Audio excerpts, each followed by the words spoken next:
And thanks today for joining me here at Maple Leafs Man Advantage. And I am Hawkeye. And first off, I apologize. I'm not wearing my Toronto Maple Leafs PJs. They're in the wash. It's wash day. Sorry, whatever. Um, but we're going to talk about today about the 1970 NHL Playoffs. And for a Leafs fan, unfortunately, the Leafs didn't make the playoffs this year. They were in last place in the East Division. But as well, the Montreal Canadiens missed the playoffs as well, and they had won the two previous Stanley Cups and were in the at least the last three Stanley Cup finals. They missed the playoffs as well. So the Stanley Cup is up for grabs, you could say, this year and we're going to kind of zero in on that team. And so we're going to take a look at the first round matchup between the Boston Bruins and the New York Rangers, who just put out the Montreal Canadiens in the playoffs. So, first off, looking at Boston for the Bruins, Phil Esposito led the team and the league, as I said in a previous video, with 43 goals. Bobby Orr on defense, he had 33. Johnny Busick had 31. After this trio, they still had John McKenzie with 29, Ken Hodge with 25, and Freddie Stanfield with 23. So they had a good mix of offense going here. And in addition, Bobby Orr led the squad in penalty minutes as well. Kind of surprising a little bit there, but he did. But the Rangers may want to keep an eye as well, along with Orr, on McKenzie, Derek Sanderson, who definitely had the ability to put the puck in the net too.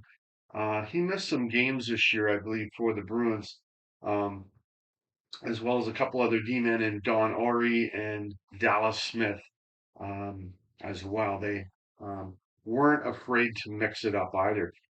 In that, the Bruins had Jerry Cheevers, who had 24 wins, 272 goals against average, four shutouts, and a nice 919 save percentage.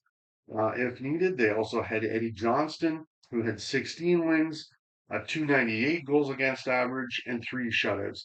A very nice 1-2 punch in net for the Bruins. So looking at the Rangers now, it was Dave Bolin who led the team with 33 goals. Jean Rattel was right after him. He had 32 for the Rangers. After these two, the Rangers also had Walt Kachuk. He had 27. Bill Fairbairn with 23. And Vic Hadfield, he had 20. Now, I didn't see any games really of this particular playoff year, which is unfortunate. I really wanted to see the Bruins and Bobby Orr in action, but one question though that certainly comes to me, and I'm sure it may have been a big question for some of the fans and the hockey writers in the newspapers that would have been asked was, could the Rangers match up against the Bruins' toughness? They did add Timmy Horton from the Toronto Maple Leafs at the deadline, but he's only one guy on defense. Um, Even with his addition, it's still a pretty strong question, I think. Can they match up in the toughness department? But for the Rangers in net, you had Eddie Jacquemin. He had 35 wins, very nice 236 goals against average, six shutouts, and a nice 916 save percentage. So we're going to take a look at these two teams here in the first round. And the first game, it was at Boston Gardens. And because back then it was Boston was the second seed, the Rangers were the fourth, so it was 1-3, 2-4 in the playoffs. But the Bruins in the opening game, they put on a smoke show. Phil Esposito had a hat trick, including two power play markers and an assist. Bobby Orr had two goals, including the game winner and a shorty, along with an assist as well. The Bruins toppled the Rangers by an 8-2 score in front of their home crowd. In addition, Jerry Cheevers must have played a very good game as he had 36 saves for the win. The Rangers needed a rebound or they could be down 2-0 quickly going home. Um, so for game two, it was Ken Hodge who had the game winner, and it was closer, but the Bruins took game two by a 5-3 score. So now, both teams skating into Madison Square Gardens, and the Rangers needed to find a win here, or the Bruins could get a real good stranglehold on this series. But it was Ted Irvine who got the winner early in the third for the Rangers, and they ended up with a 4-3 win.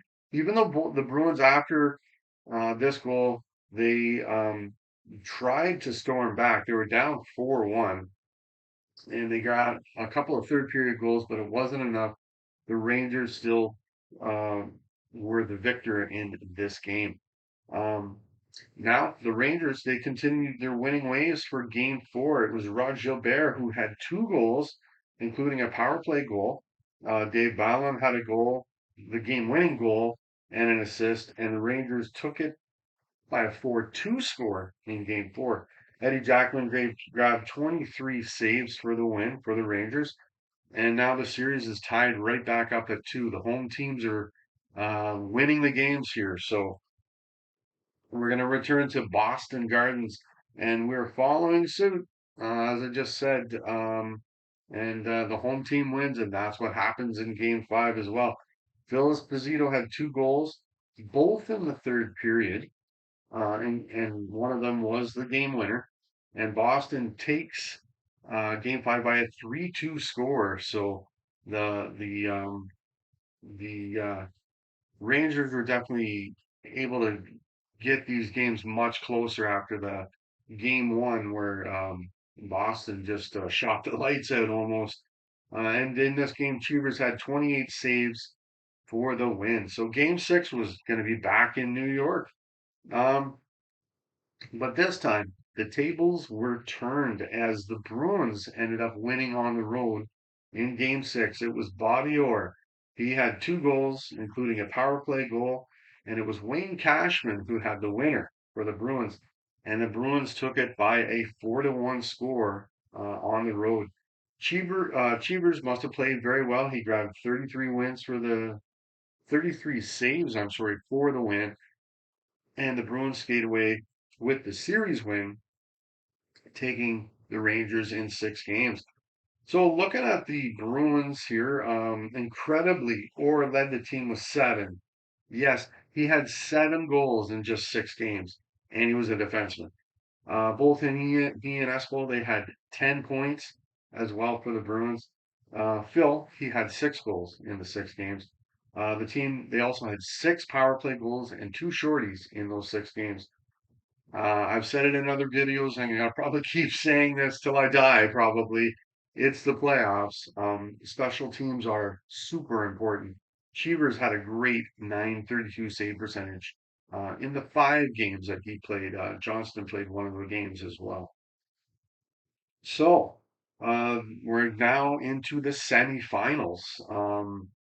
This puts the Bruins up against the Chicago Blackhawks, who were the number one seed this year. The Hawks swept their way through the Detroit Red Wings, 4-0.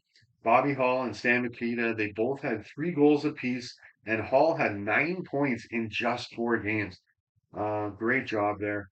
And Tony Esposito had a lovely 944 save percentage in those four wins for the Hawks. So as I said, this is a semifinal. So back in 1970, there was actually only three rounds. So the second round was the semifinals. There's only four teams left here now. And yeah, as I said, the Chicago was the number one seed, sorry. So they're playing the first game at Chicago Stadium. But it was the Bruins on the road who came out kicking. Phil Esposito had a hat trick. Two of them were power play goals, and he also had the game winner. One question I have is what is it with Phil scoring hat tricks in series openers? This I think he did that in the previous season against the Toronto Maple Leafs in the opening game. So that's three series he's done this in just two playoff years. Incredible work there. This guy knew where the net was, no doubt. Um, So Boston took the opening game by a 6-3 score. Cheevers played well. He had 32 saves for the win. So game two, Boston kept control. It was John McKenzie who scored the game winner midway through the second period, and the Bruins took game two by a 4-1 score.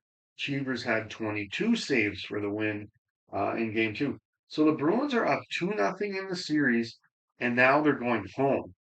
They won both the games on the road. That is a gigantic going home like that. So Chicago has some huge asks for them in getting back into the series or to try and stop the bleeding that the Bruins are doing to them. But the Bruins, they took game three by a 5-2 score. Uh, John Busick scored two goals. Both of them were on the power play, and he also had an assist. And once again, it was Wayne Cashman who had the game winner. And Cheevers had 25 saves for the win. So Chicago's back is slammed right up against the wall here, and they really need to answer the bell here for game four.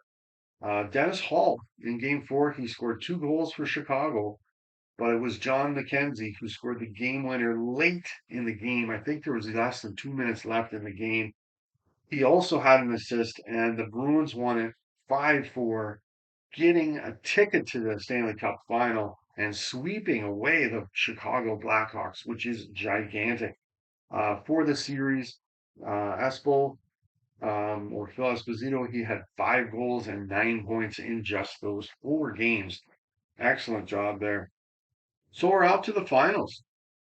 But who are they going to be playing now? They're doing an excellent job here. The Bruins are, but it's going to be Scotty Bowman is the head coach of the St. Louis Blues. They're going to be in the Stanley Cup Finals again for the third year in a row.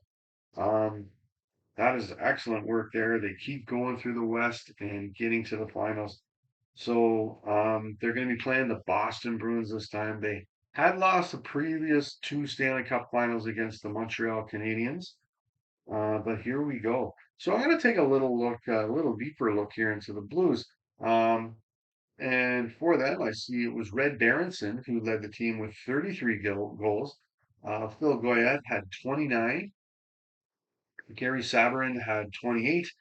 And Ab McDonald had 25 goals.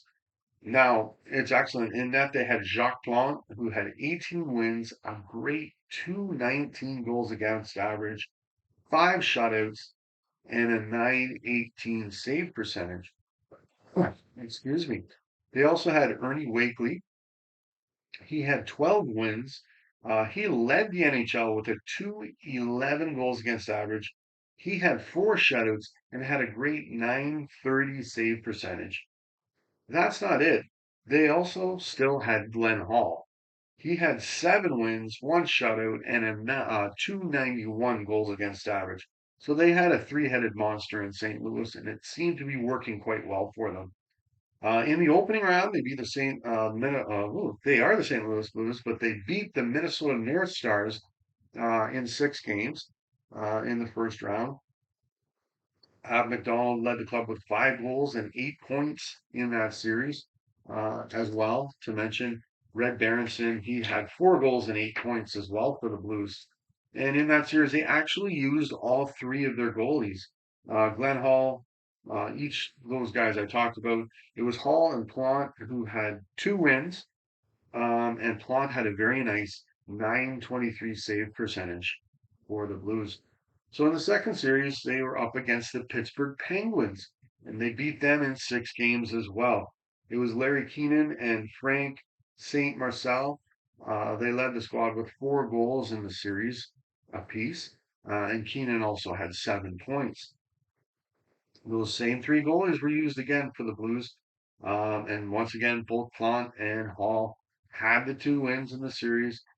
Plante had a shutout and an even better 944 save percentage as well. Hall had a 931 save percentage, and Wakely had a 961 save percentage. Now, no, there was only 6 games played, and I think Wakely only played the 1 game, but um, the goaltending is definitely working for the Blues. It's their strong suit, for sure, for St. Louis. So they're off to the Stanley Cup Finals. Um, now, like I believe it was in the 1968 playoffs, the opening game is going to be in St. Louis, even though the Bruins had a better record. Um, but no, doesn't matter to Boston. They're ready. They're ready to take these guys on. It was Busick this time who had a hat trick in the opening game, and he also had the game winner. Cheevers had 28 saves for the win, and the Bruins took it by a 6-1 score on the road. Game two, the Bruins kept it coming. Derek Sanderson had 2 goals, including a power play marker. And Westfall, he also had 2 goals, and he had the game winner. And he also had a shorthanded goal as well, and an assist. And the Bruins took by a 6-2 score in game two. So, Boston outscores St. Louis on the road 12-3 and leads 2-0 in the series. They're going home now to Boston Gardens. Uh, now, in game three, Cheevers makes 20 saves. Phil Esposito has 3 assists. Cashman has 2 goals. McKenzie, and it was John McKenzie who had the game winner, and Boston takes game three by a 4-1 score on home ice. And they've got a true stranglehold on this series now. They're up 3-0 to the St. Louis Blues. Now, in game four, the Blues turn to Glenn Hall. Um, and he played great. He made 42 saves in game four. But unfortunately for the Blues, they needed more than that. They needed more than that to beat the Boston Bruins. Both teams skated off into overtime. Must have been a good game. But guess what? It was Bobby Orr. Now there is a statue outside where the Boston's hockey rink is now, and there's a statue of Bobby Orr flying through the air. This is where it happened. I believe it was Derek Sanderson behind the net, passed the puck out front. Here comes Bobby Orr, and I'm not sure if it was Red Berenson, but some St. Louis player. I don't know. I don't think it was Berenson. Um, comment in the comment section if you know. Somebody tripped up Orr, and he's like way in the air, flying through the air. He put the puck past Hall to win the game, to win the Stanley Cup. And when you look at Bobby's face, he is screaming. He knows what just happened and what he's going to do. He's going to lift that Stanley Cup high, and an excellent way to win the Stanley Cup right there for the Bruins. Now, looking at the Bruins as well, it was Phil Esposito. He led the club and the NHL with he had 13 goals, 14 assists, and 27 points in just 14 games. But it was Bobby Orr. He won the Conn Smythe. He was the MVP of the playoffs, and he had 20 points of his own. I believe he had 9 goals and 11 assists. He also led the NHL with a plus 24 rating as well. And it was Derek Sanderson who led the Bruins as well as the NHL. He had 72 penalty minutes in those 14 games. And it was Cheevers who won all 12 of the games for the Bruins. He had a great 223 goals against average and a 925 save percentage. The Bruins were 12-2 in the 1970 playoffs, and they also had 14 power play goals. So that's a free goal a game, the way I look at it. And they also had 5 shorthanded goals as well in the 14 games that they played. So there you have it. The Bruins are back on top of the mountain, and it's been a while. Um, I think it, I don't think they'd won a cup since the 1940s at this point. But they have got an excellent team out there and are getting it done and proved themselves in the 1970 playoffs. So There you go. So if you like this video, go ahead and hit like, subscribe. I've got lots more videos. Generally, it's about the Leafs, but there are videos like this about just the NHL going through time, and comment on anything if you'd like to as well. So anyways, until next time, have yourself an excellent day.